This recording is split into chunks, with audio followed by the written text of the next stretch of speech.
It's time for another gardening update, so let's go look around. We've had lots and lots of rain, and the potatoes have responded by growing taller and taller. In all of the years that I've gardened where I live, I've never had trouble with gophers in our garden before. On this potato plant, they ate all of the roots and all of the small potatoes and then chewed off the bottom of each stem. On one of our corn plants, they chewed the roots from the bottom of it and then pulled it down into the hole and ate part of the stem. I've coexisted with moles for decades, but this is the first time I've had trouble with gophers. Since moles are insectivores, they rarely do any damage to the plants, but gophers are a whole different story. The carrots look a little beaten down by the rain and partly from me thinning them. Here's a look at 9 of the 10 different types of carrots we're growing. We took the thinnings and put them in salads. I also harvested a few Oda peppers, and these are mild enough that I enjoy them in salads also. For the last couple of weeks it's been rainy and cooler than normal, which has been perfect for growing lettuce. This lettuce is looking a little crowded, so to harvest I just pull up an entire plant. Cut the roots off, clean it up, and it's ready to enjoy. This one is called crisp mint. As the weather gets warmer, it's always a good idea to taste a few leaves before you make a salad from it, because once cooler weather transitions to hot weather, lettuce will usually start becoming bitter, and they will also often bolt and start to produce seeds. In this case, I picked one each of all 5 types that we grew this year.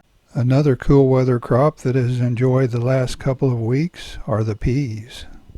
This is a snap pea called Sugar Daddy. It was quite a bit later than our sugar and snap peas, and for that reason I probably won't grow it again. This was the first chance I had to sample one. As far as taste goes, I think it tastes just as good as the sugar and snap peas, but it's just quite a bit later, as I mentioned before. A snow pea that I grew for the first time this year is called Green Beauty. It grows fairly tall and grows very large pods. I enjoyed the taste of these a lot, and I ate about 6 of them before I took a few in for Mrs. Midwest Gardener to try. She liked them a lot too. This is one that I'll probably grow again. A shelling pea that did very well but was later than Lillian's caseload is called Little Marvel. It produced a lot of pods. This might be a good one for folks who have a longer growing season. Sometimes the weather turns hot very early here, so this might not make it some years. As for taste, I liked it better than Kelvedon Wonder and less than Lillian's caseload. So because Lillian's caseload is earlier and I like the taste of it better, we'll probably grow that one again next year. The pole beans have been really liking the rain, and some of them are already to the tops of their cages. We have 2 different types growing in 3 different cages. The sweet potatoes have been biding their time and waiting for warmer weather, and that warmer weather is quickly approaching. The weather forecasters say we'll be in the mid-90s next week. Fahrenheit, of course. This eggplant is called Real Black, and it was the first one to produce fruit this year. It's got one that's just getting started well. All around the garden I have sunflowers here and there that are volunteers, and I let a few of them grow every year.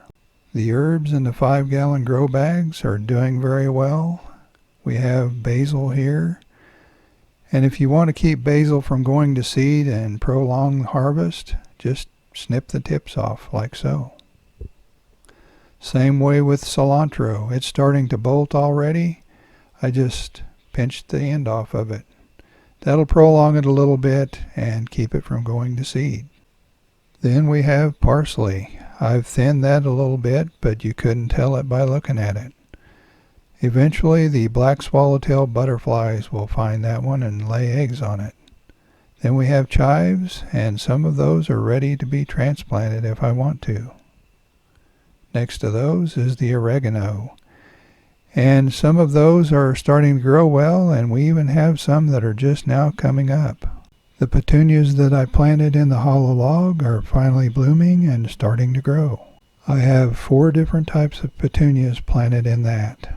I also made a petunia tower out of an old tomato cage and some landscape fabric, and it's worked out pretty well.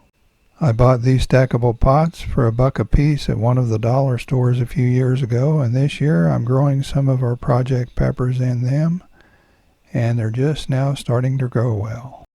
The red rat's-tailed radishes are starting to flower and produce seed pods now, and I finally got to sample some. And to tell you the truth, they're a little bit too spicy for me. I prefer a milder spice on those seed pods, and I've grown just seed pods from regular radishes before, and I prefer those over these. But you never know till you try them. That's why I like trying lots of different things. The tomato plants are growing well and have lots of blooms on them, and some of them even have tomatoes, like this Audrey's Love that has a half a dozen or so. Now that the weather's going to dry out and warm up, they should start setting well. Back near the shed, I have a whole bunch of sunflowers that came up volunteer, and I'm going to let a lot of those grow. We'll see how it looks in a couple of months. The whole row of sunflowers that I planted myself are far behind the volunteers, and the garlic is doing well, and I'm looking forward to getting some of that harvested soon. In the area with the zinnias and garlic, the weeds are really growing well, and part of that is because I couldn't get enough wood chips last fall. The Matoyo eggplant is just now starting to grow a little bit. The Pippin's Golden Honey actually has a couple of peppers that are starting to change color, so I'm going to try those soon. The Bueno Mulata pepper plant seems a little stunted, but it's still producing peppers. The candy cane pepper plant has lots of peppers on it, but almost no variegation. The Jimmy Nardello also has lots of peppers on it, and the Guernica pepper also has a few. The Banana Toes tomato plant in the 10-gallon grow bag has a couple of tomatoes that have already set on and lots of blooms. Right next to it, the long purple eggplant has lots of blooms too, and that should be loaded with eggplant fruits very soon. The F4 black pearl peppers have really perked up with all the rain, and both versions have peppers on them again. Right next door are 6 10-gallon grow bags with potatoes growing in them, and now you can't even see the grow bags.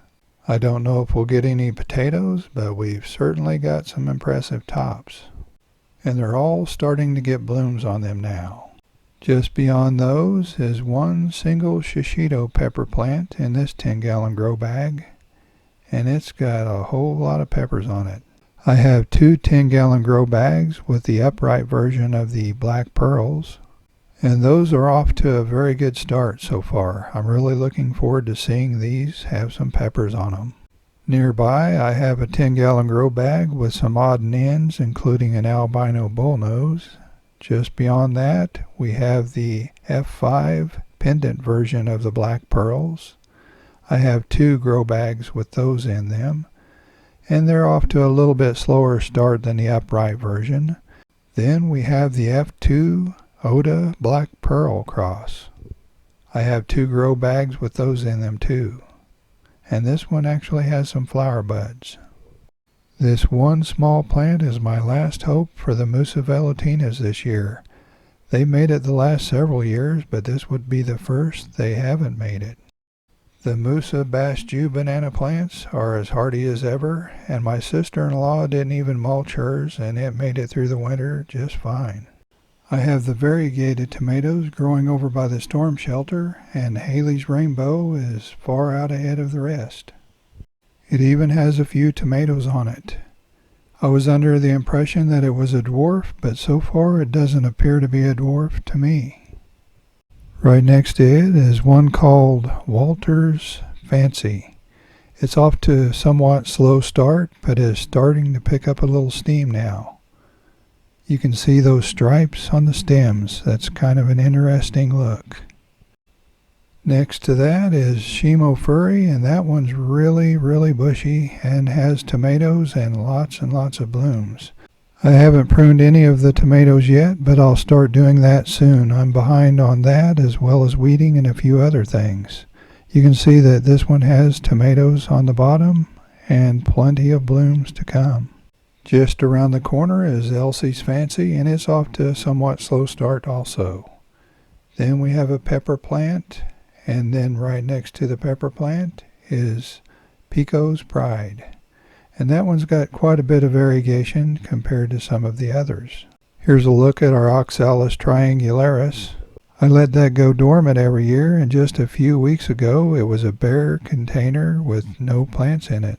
But once I started watering it again, those tubers came right back to life. The yacon that I have growing over by the bananas is growing very well now. This 10-gallon grow bag has some peppers that I've just been calling purple leaf.